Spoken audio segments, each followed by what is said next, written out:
बिस्मिल्लाहिर्रहमानिर्रहीम। तलबा अज़ीज़, अस्सलामु अलैकुम व रहमतुल्लाहि व बरकातुहू। 10वीं जमात नज़्म नंबर 4 प्रीत का गीत हफीज जालंधरी हम ये पहले पढ़ चुके हैं, इसका मुताला कर चुके हैं और समझ चुके हैं। आज हम उसकी मशक़ी सरगर्मियाँ लेंगे। आप ये बात ध्यान में रखिए कि मशक़ी सरगर्मियाँ यहाँ कुछ नमूने दिए रहते हैं। यही इम्तिहान में आएगा ऐसा कोई ज़रूरी नहीं है। सबक की बुनियाद पर अलग अलग मशक़ी सरगर्मियाँ तैयार कर सकते हैं। ये नमूने के तौर पर सिर्फ हम लेते रहते हैं। इस तरीके के भी सवाल आ सकते हैं, लेकिन आपके जहन में अगर पूरा सबक, पूरी नज़्म, पूरी गज़ल रहेगी तो मशक़ी सरगर्मियाँ इम्तिहान में जो पेपर सेट किया जाएगा उसमें कैसा भी घुमा फिरा करके आपसे पूछा जाए, आप उसका जवाब इंशाअल्लाह अच्छे तरीके से लिख लेंगे। तो देखिए, नज़्म को गौर से पढ़िए और दी हुई सरगर्मियों को हिदायत के मुताबिक मुकम्मल कीजिए। आप किताब खोल लीजिए, बार बार किताब की ज़रूरत पड़ेगी। अगर किताब आपके सामने नहीं है तो समझने में दुश्वारी होगी, इसलिए किताब आपके सामने रहनी चाहिए। तो नंबर 1 देखिए, जान पहचान की मदद से वेब खाका मुकम्मल कीजिए। अब यहाँ पर जान पहचान किताब के अंदर है, मैंने यहाँ पर लिखा नहीं है।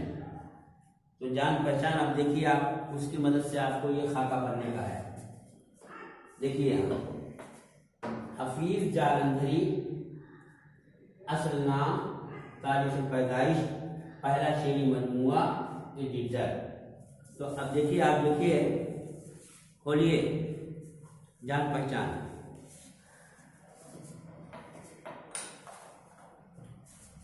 असल नाम मोहम्मद हफीज,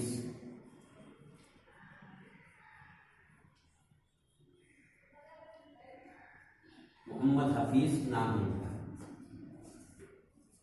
तारीख पैदाइश देखिए, लिखा 14 जनवरी 1900, 14 जनवरी 1900,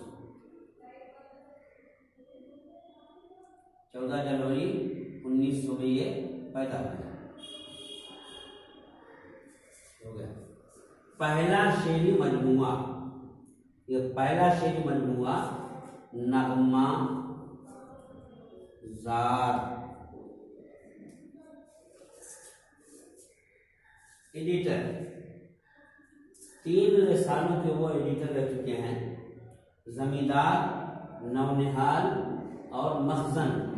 तो आपको इन तीनों का नाम इस खाके के अंदर लिखना है। जमींदार एक हुआ, दूसरा नवनिहाल,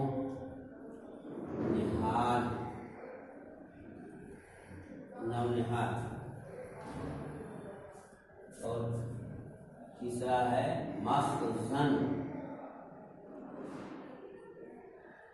देखिए, इसके माने भी मैं आपको बता देता हूँ। नगमाजार, जहाँ नगमा ही नगमा। जमींदार, ये रिसाले का नाम है। जमीन के माने जमींदार के माने रखने वाला, जिसके पास बहुत ज़्यादा जमीन होती है उसको जमींदार कहते हैं। अगर आप तारीखी पस मंजर में जाएंगे तो जमींदार की एक मुस्तकिल इस तरीके से सरमायादार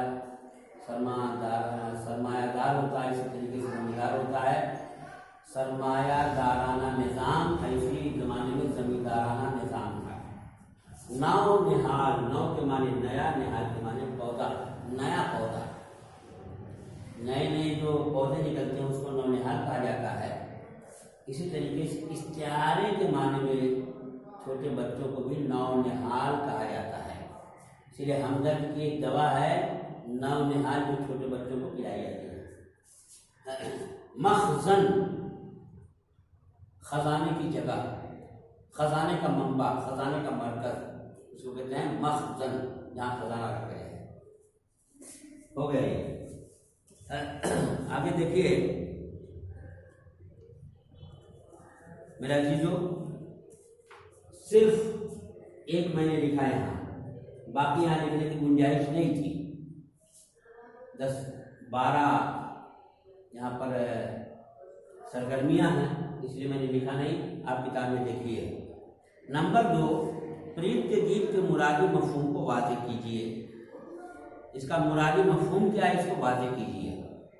प्रीत के गीत के मुरादी मफहूम हैं जिसमें प्यार हो, मोहब्बत हो, खुलूस हो, भाईचारा हो, एक दूसरे से मिलजुल करके रहना हो, इत्तेहाद व इत्तेफाक हो, ये प्रीत के गीत के मुरादी मफहूम हैं। नंबर 3 देखिए, गीत के मुखड़े को नकल कीजिए। आपको लिखने का है गीत का मुखड़ा, तो किताब खोलिए, देखिए पहले अपने मन में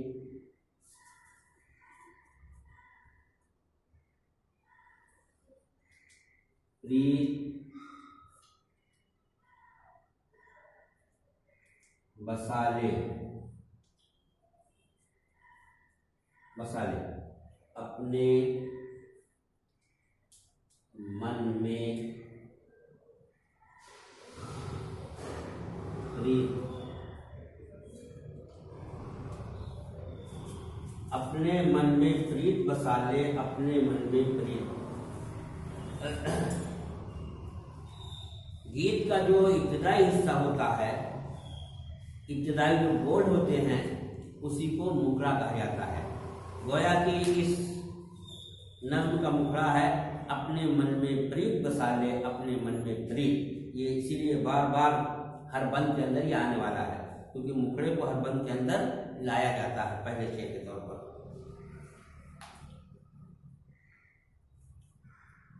नंबर 4, भारतवासियों से शायर की इल्तिजा बयान कीजिए।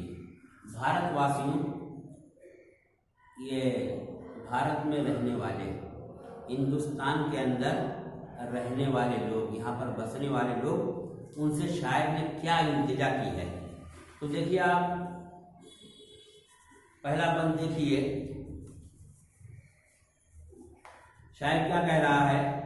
मन मंदिर में प्रीत बसा ले, ओ मोरक वो भोले भाले, दिल की दुनिया कर ले रोशन, अपने घर में जोत जगा ले, प्रीत तेरी रीत पुरानी, भूल गया वो भारत वाले, भूल गया वो भारत वाले, प्रीत तेरी रीत बसा ले, अपने मन में प्रीत।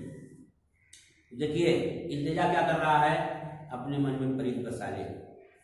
ओ बेवकूफ, ओ भोले भाले, मोहब्बत को अपने दिल में बसा करके, जगह दे करके अपने दिल की दुनिया को रोशन और मुनव्वर कर ले।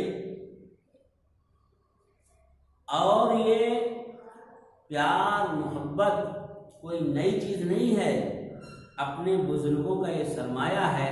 बहुत पुरानी रिवाज है कि यहाँ मुख्तलिफ मज़ाहिब, मुख्तलिफ रंग व नस्ल के लोग आपस में मिल करके एक दूसरे के साथ मोहब्बत के साथ, प्यार के साथ रहते हैं। तो इसी तरीके से ये प्यार मोहब्बत बाकी रहे और उस प्यार और मोहब्बत से अपने दिल को रोशन कर लो। शायद ऐसी इल्तिजा भारतवासियों से कर रहा है। नंबर 5, हिंदुस्तानी पस मंजर में गीत के उन्वान और गीत की जबान पर अपनी राय दीजिए। गीत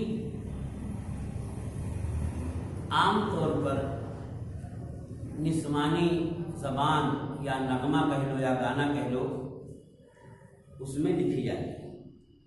और क्योंकि गीत का लफ्ज आते ही जबान का जो इस्तेमाल होता है ज़्यादातर उसमें हिंदी के अल्फाज होते हैं।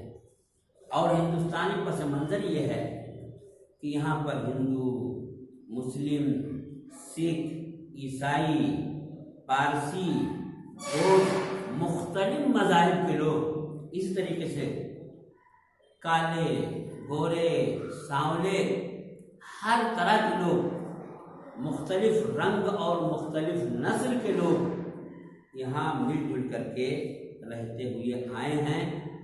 तो गीत के अंदर उसी पस मंज़र को लेकर के ये पेश किया गया है, एक पैगाम दिया गया है कि जिस तरीके से यहाँ हिंदुस्तानी लोग प्यार और मोहब्बत से रहते हुए आए हैं, इसी तरीके से तुम प्यार और मोहब्बत के साथ, इत्तेहाद इत्तेफाक के साथ, मेल जोल के साथ यहाँ पर रहो।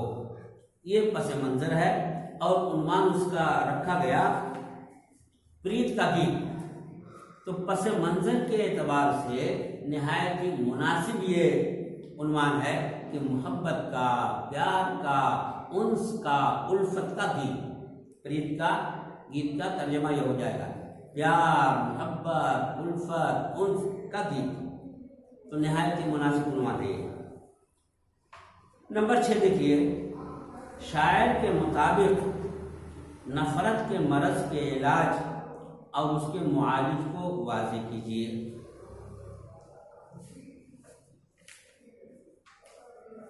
देखिए,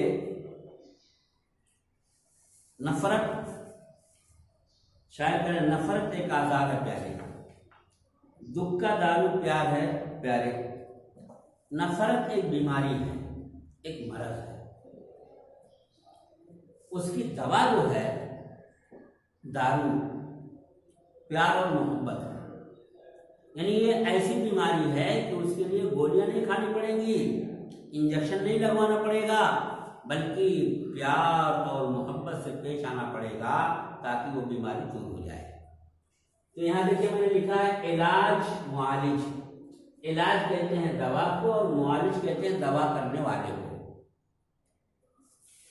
यहाँ क्या कह रहे हैं, शायर के मुताबिक नफरत के मरज के इलाज और उसके मुआलिज को वाज़ेह कीजिए।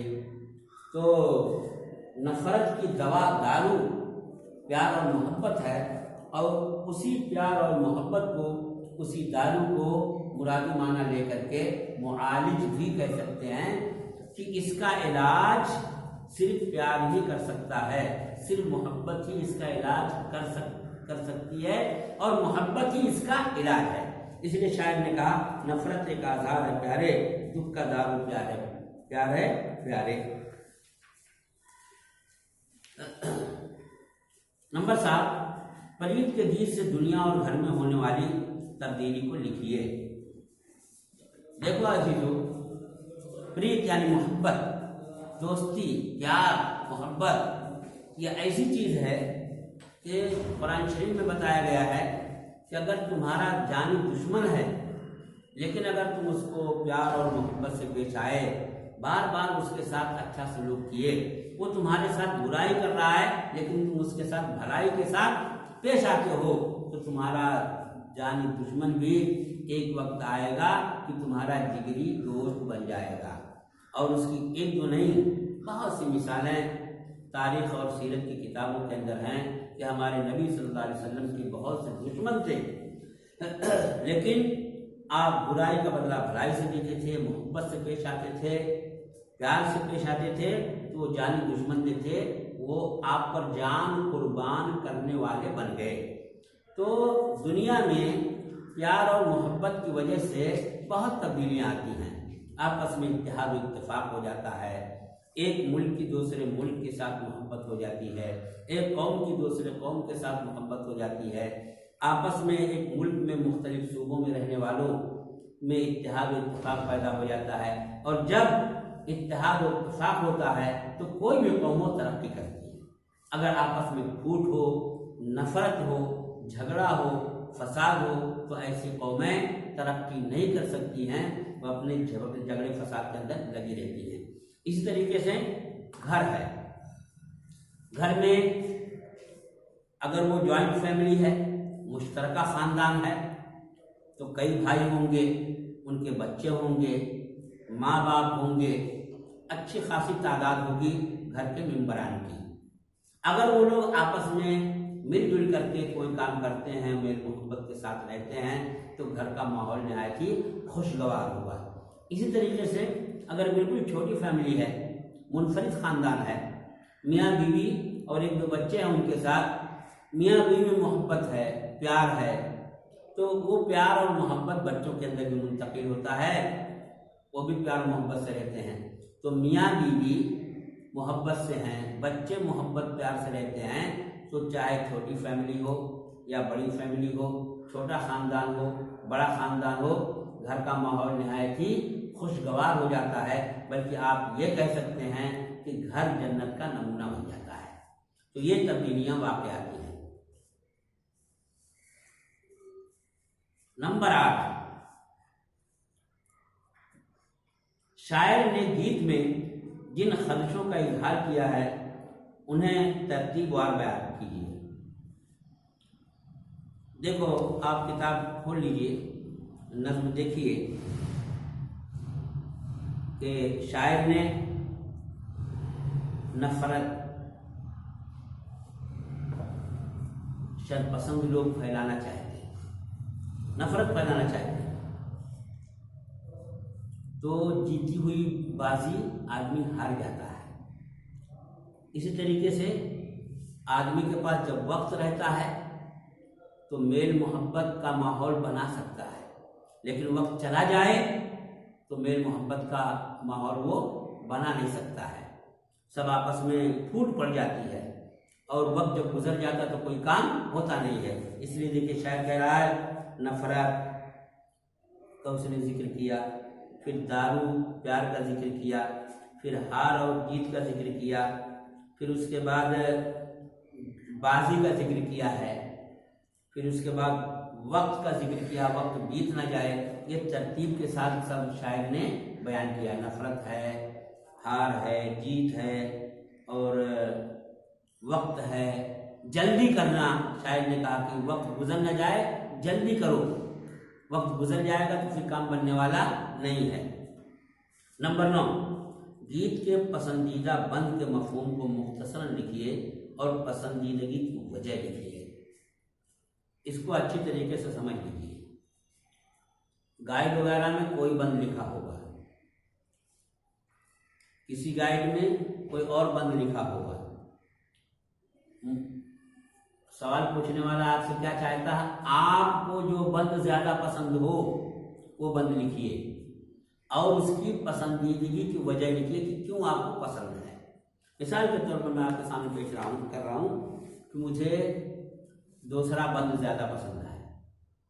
क्यों? और उसकी पसंदीदगी की वजह क्या है कि इसमें नफरत और प्यार दो चीजों को बयान किया। नफरत को बीमारी कहा है और प्यार मोहब्बत को दारू कहा है, इलाज कहा है। और इंसान को इस हैसियत से पेश किया है कि इंसान प्रेम मोहब्बत का रूप है, प्रेम और मोहब्बत का वो अवतार है। यानी इंसानियत की असल जो है वो प्यार और मोहब्बत है। नफरत ये उसकी असल नहीं है, ये बाहर से कोई बीमारी उसके अंदर दाखिल हो जाती है। फिर भी उसका इलाज भी बता दिया कि अगर असल तो उसकी प्यार और मोहब्बत है, लेकिन अगर कभी ये बीमारी दाखिल भी हो जाए तो याद कर लो कि असल तुम्हारी प्यार और मोहब्बत है। उस बीमारी को दूर करने के लिए तुम प्यार और मोहब्बत को इस्तेमाल करो तो उसके लिए दारू का काम करेगी, यानी उसका इलाज हो जाएगा। तो दूसरा बंद हमको पसंद है और पसंदीदगी की वजह यह है कि यहाँ इंसान को मोहब्बत और प्यार का अवतार कहा गया है। असली शक्ल उसकी प्यार और मोहब्बत है, असल रूप उसका प्यार और मोहब्बत है, इसलिए दूसरा बंद हमको ज्यादा पसंद है।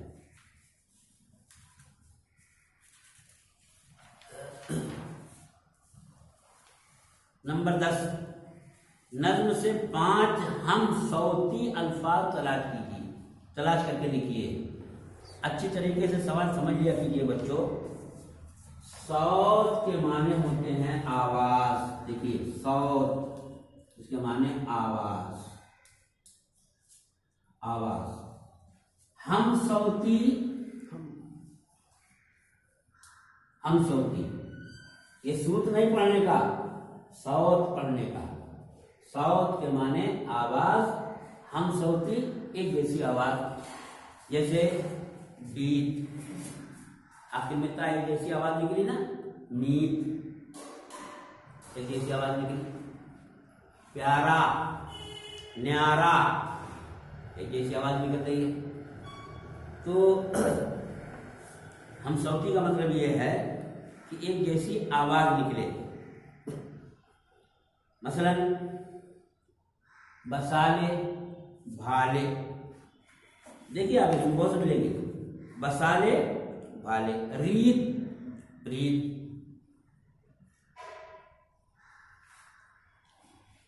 अवतार प्यार, जीत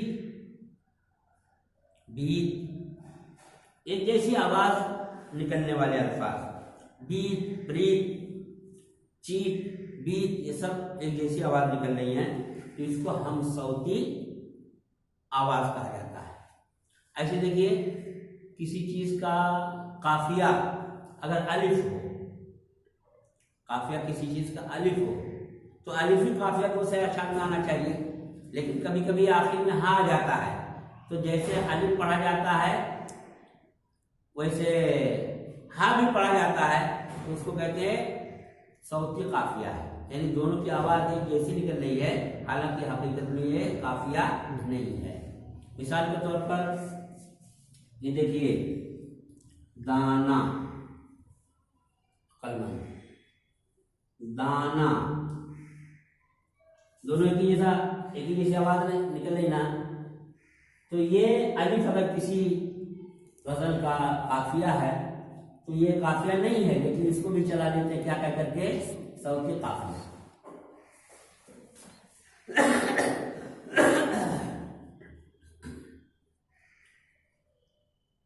नंबर 11, नज्म से हिंदी जबान के अल्फाज ढूंढ कर लिखिए, क्योंकि ये गीत है और गीत के अंदर ज्यादा हिंदी अल्फाज इस्तेमाल होते हैं। तो आप देखिए पूरी किताब में मन हिंदी का लफ्ज है, प्रीत हिंदी का लफ्ज है,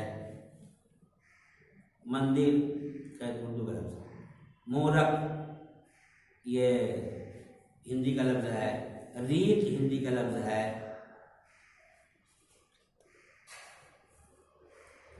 दारू हिंदी का लफ्ज नहीं है, दारू फारसी का लफ्ज है और उर्दू के अंदर आया। मैंने शेर पेश किया था इसमें गरीब के तौर पर, मरज ला दवा है, दवा किससे चाहूँ, दारू है मेरा मैं बीमार तेरा, दारू ये फारसी से उर्दू के अंदर आया है, हिंदी लफ्ज नहीं। अवतार, रूप,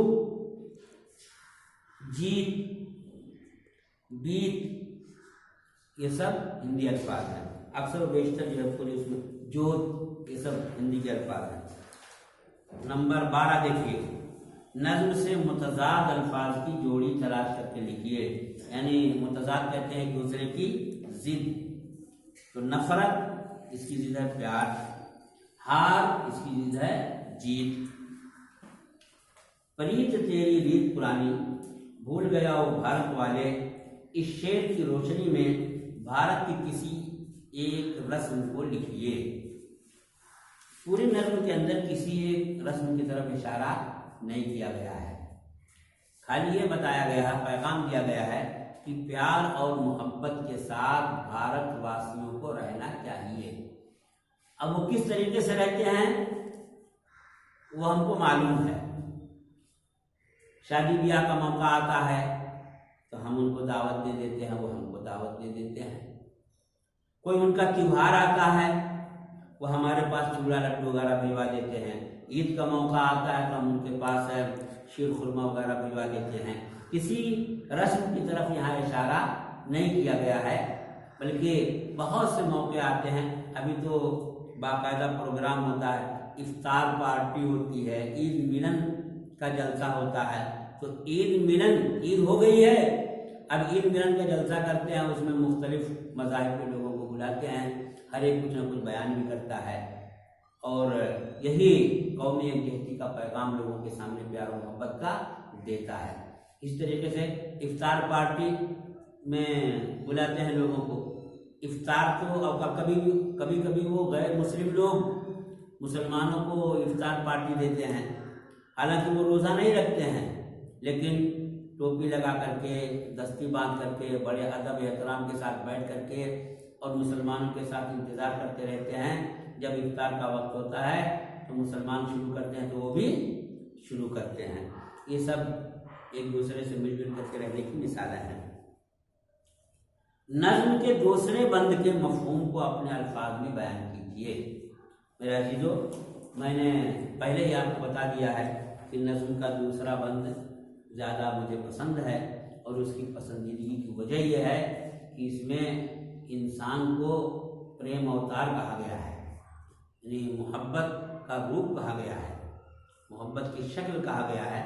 इसलिए ये बंद मुझे ज़्यादा पसंद है। तो तशरीह मैं कर चुका हूँ, फिर पढ़ करके और उसकी एक मुख्तसर तशरीह कर देता हूँ अपने अल्फाज में। नफरत एक आज़ार है प्यारे, नफरत एक बीमारी है। दुख का दारू प्यार है प्यारे, दुख का इलाज, दुख की दवा प्यार है प्यारे। आजा अपने रूप में आजा, अपने असली शक्ल में आजा, तू ही प्रेम अवतार है प्यारे। यहाँ शायर इंसान को जगा रहा है, उसको झिझोड़ रहा है कि नफरत यह आज़ार है, तेरे अंदर नफरत नहीं होनी चाहिए। तू प्यार और मोहब्बत का अवतार है, लिहाजा अपनी असली शक्ल में तुमको हमेशा मौजूद रहना चाहिए। अगर तू राह से भटक गया है तो अपनी असली शक्ल में आ जा।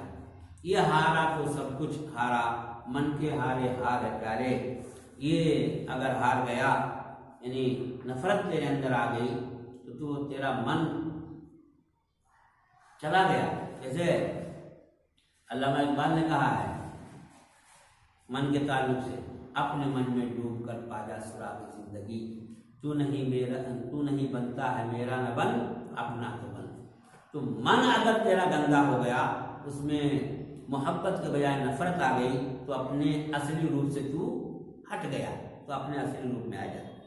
मन के हारे हार प्यारे, मन के जीते जीत, बसा ले अपने मन में रीत। मन अगर हार गया तो सब कुछ हार गया। अपने मन में मोहब्बत को बसा ले और इस दुनिया को अपने दिल की रोशनी से मुनव्वर और तामा कर दे। अस्सलामु अलैकुम व रहमतुल्लाहि व बरकातहू।